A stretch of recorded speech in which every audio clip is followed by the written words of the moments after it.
from Osama Nazzal. He's a Palestinian affairs analyst, and he joins us live now from Jenin in the occupied West Bank. Thank you so much for being with us on the program.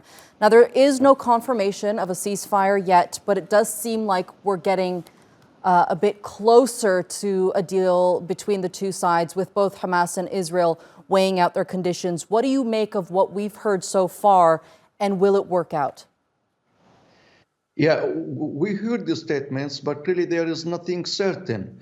As the Israeli war minister yesterday was in Khan Yunis inside Gaza, and he told his army that they are preparing for the next stage, the next target, which is Rafah, which means that the Israeli government and Israeli officials don't have the good intentions or the good wills to go for a ceasefire with the Palestinian resistance. At the same time, the Israeli extremist parties represented by Smotrich and Beni Gvir threatened Netanyahu that if he signs any deal or he goes to any deal, they are going to dissolve the coalition and end his government. And this is what the Israeli Prime Minister Netanyahu doesn't want to face, because all that he cares about is to maintain his government and to stay in office. At the same time, they are talking about a truce, and this is what the Palestinian people and the Palestinian resistance don't want. The Palestinians want permanent ceasefire and full stop of the ongoing Israeli genocide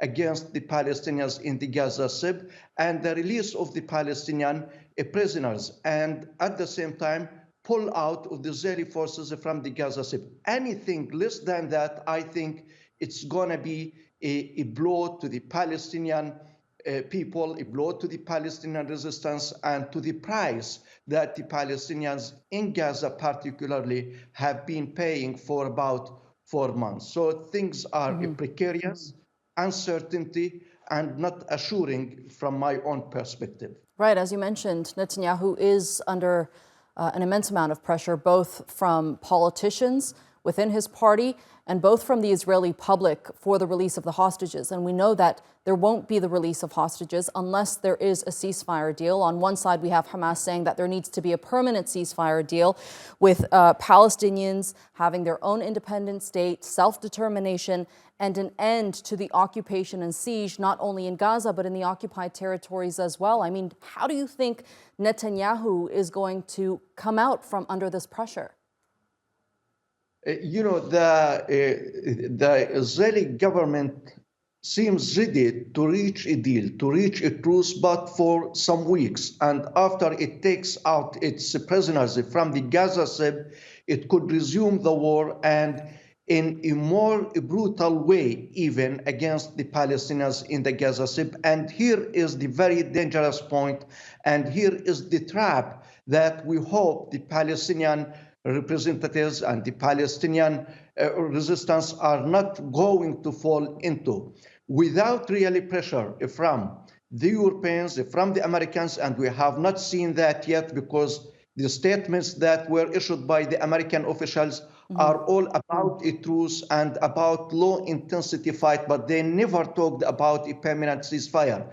At the same time, and this is another dangerous point of weakness, the position of the Arab governments that is not pressing towards a permanent ceasefire, using the cards of power and the cards of force that the Arab nations and the Arab peoples have. So the Palestinians are alone in this battle, in the field, and at the same time in the negotiations. What is demanded, and this is the stance of all the Palestinian people, the price paid is very expensive, so to continue until you get your aims and permanent ceasefire, withdrawal of Israeli forces, and release of the Palestinian prisoners. It's been several weeks now, Osama, that on the political level at least, many of these leaders have been talking about what a post-war Gaza should look like, and the framework of the political structure within a Palestinian territory. And when we look at the statements made by Israeli politicians,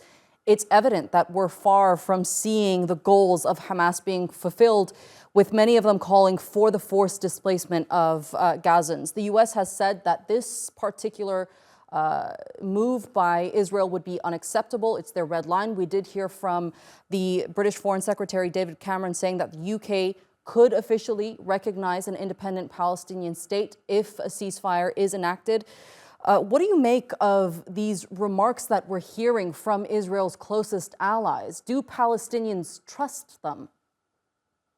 You know, the United States, Britain, the European Union, and all the international community have been talking about the two-state solution for over 30 years, but taking no step on the ground in order to translate into action. So the Palestinian people don't have a trust in these powers, mainly the United States and the UK. And I think that these statements are just PR, public relations statements, and at the same time to appease the mood of their public, as we saw demonstrations in millions in Britain and the United States. And at the same time, we see that Biden's election campaign is facing a lot of problems due to his support to the Israeli genocide against the Gaza Strip.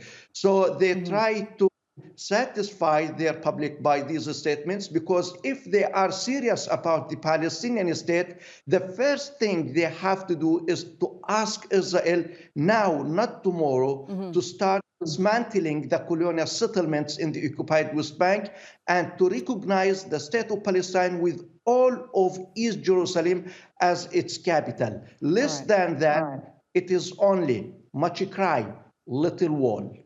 All right, Palestinian affairs analyst Osama Nazzal, thank you so much for being with us here on the NewsHour. It was a pleasure speaking to you. You're welcome.